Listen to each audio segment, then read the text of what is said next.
Hi, Paula Rizzo here with my friend Tracy McCubbin. And guess what? Her new book is out. Yay! So oh my God. Thank you. Thank you. Thank you. Clutter Free, the last book on decluttering you'll ever need. I love it. I love it. I know. It's great. And for your list making productivity people, there's a lot of stuff about how to make your life run smoothly, how to make decisions, how your stuff gets in the way of being productive. So I think a lot of people who are interested in this topic are going to be interested in this book. Going to love it. Absolutely. Yeah. And Tracy and I know each other for a long time because I quoted you in my first book, Listful Thinking. And if you remember, the first time we met was I was a producer at Fox News Channel. I remember exactly. It was my first press trip to New York, and I was like the country girl in the big city, and we met it was great. We met in the offices, remember, in the cafe, and we became quick friends and the whole thing. And we've stayed in touch all of these years. And, I've been so impressed with the launch of this book, and, this is your first book. So congratulations. This is very exciting to get it out there in the world. But when I work with people on media strategy and training, and, I work with a lot of authors, and they always say, oh, okay, when the book comes out, then I'll do media.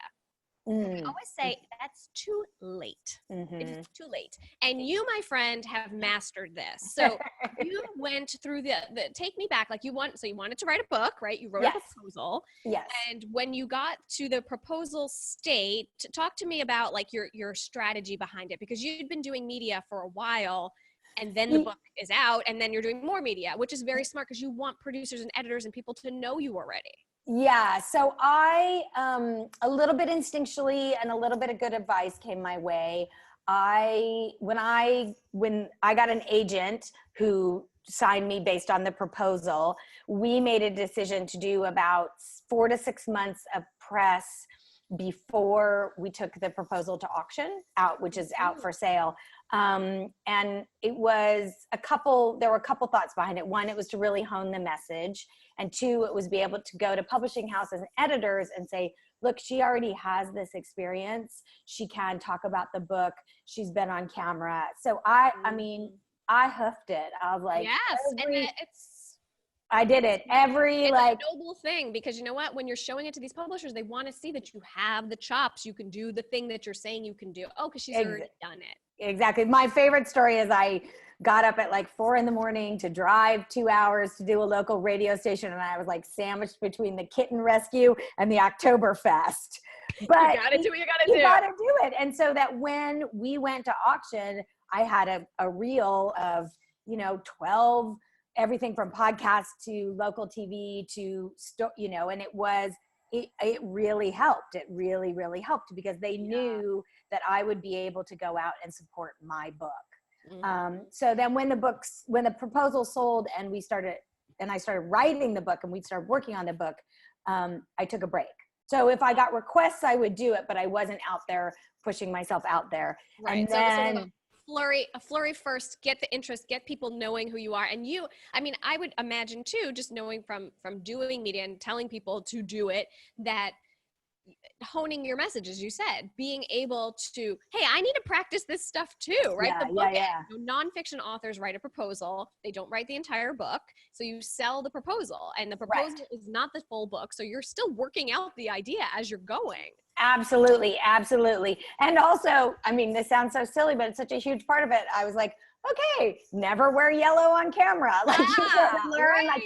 For instance, today is a perfect example. I did not pay attention to my schedule. I am straight on here from spin class. So it was like, you got to be ready for anything. You got to be ready. This is such a simple thing, but I had to learn that I've got 6 outfits pressed and ready to go in my closet, so that if I get a call like local TV, it could be the next day. I can't be running around and buying something.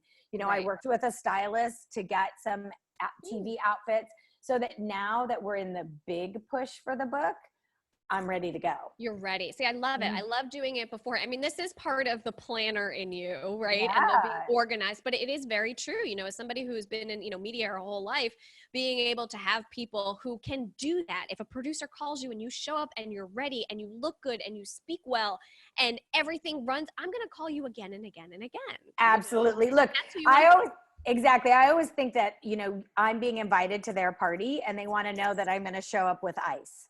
Yes, That I'm going to, exactly. That's a good way to put it. Yeah. And it's such an important part, but to know that if I get a call, I can go to my closet, I can get dressed. You're just going to show up confident. You're not worried. Like, is my hair, like I've worked out what my hairdos look like. I bought glasses that work. Like I really planned all that part, and it just makes you more confident. It makes you, I know what size heels I look good on camera and I'm comfortable to walk in. And it really informs you as a media person in a holistic way. So then the next, also, like when you're throwing a dinner party, you're not going to try out the recipes that day. You know what I mean? You're going to work it out before. You're going to test it out on people. And so now that we're further along, right? So you did the prep before. The book went out, you got it sold, and now you're doing the push. The book is out in the world, and so now talk to me about what the strategy is. Exactly. So we basically started writing the book, and my agent, my publicist, we all decided to take a break, and then as soon as we got the hard launch date, we worked backwards 6 months. So, and the great thing about, again, having done that pre-period is that I wasn't a cold pitch. Totally.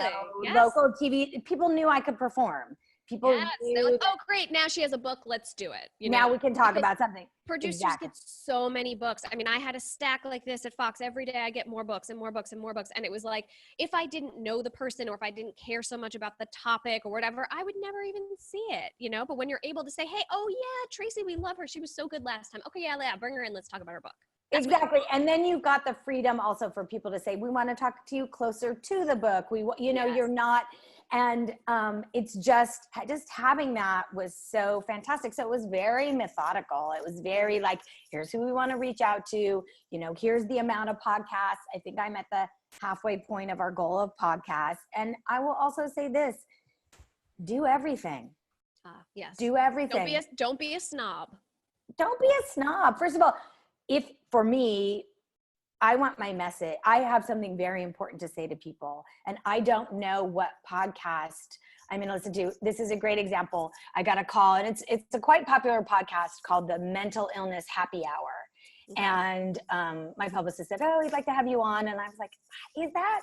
I mean, I guess depression, but is that really in line?" And I was like, okay. So I had a bit of a doubt. I did it. First of all, the best interviewer I've ever been interviewed by. Terrific.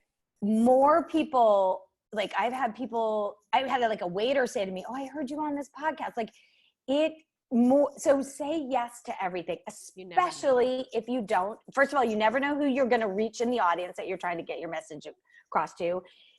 If you don't have a ton of media experience, it's practice and it's going to get you comfortable, and say yes to everything. Mm-hmm. I can't agree more, and then media begets more media. Where do you think producers and editors are listening? And they're consuming so much media. You want to be found there. You want to be the resource. You want to be the expert. So definitely do whatever you can do. So that's, and I think and I'm sure you hit up against this. I was telling you, I had a meeting with somebody who sort of had very lofty goals, and I was like, okay, that. And I think that I think that you definitely have what you're shooting for, but I think you need to be realistic. If you're a first-time author, if you don't have you're not going on Oprah's Soul Sunday. Like, you're just not. No, exactly. And today everyone said, "Oh, I want to be on the Today Show." Great, but you have to work your way up. You got to do the local news. You got to do this. You got to do that. And you don't want to. I mean, they're not going to book you, but you don't want to do Today's Show right out of the gate to begin with. You won't be ready. Oh no, and you got to learn. I mean, I did a show the other day that I've done 3 or 4 times, and it's great, and I love them, and they're so nice, and just I don't know what happened. It was the one day that there was no cue cards, and I was like, okay. and it was like, cameras on, and here you go. And the more you practice, the more that stuff doesn't throw you. You can be more off the cuff, and you don't have to worry about, oh gosh, what am I going to say? It becomes ingrained. So it's awesome. But Tracy, I'm so proud of you and so excited. It's so good. It's so good to talk to you. And I just love everything that you do. And you're you're stuck with me. So. Oh, for sure. Well, thank you for sharing this. I'm sure people are going to get a whole lot out of it, and definitely go check out the book, check out Tracy for sure. And thank you. Thanks, Paula. Go to paularizzo.com/checklist, and you can download my free checklist on how to become a go-to media expert.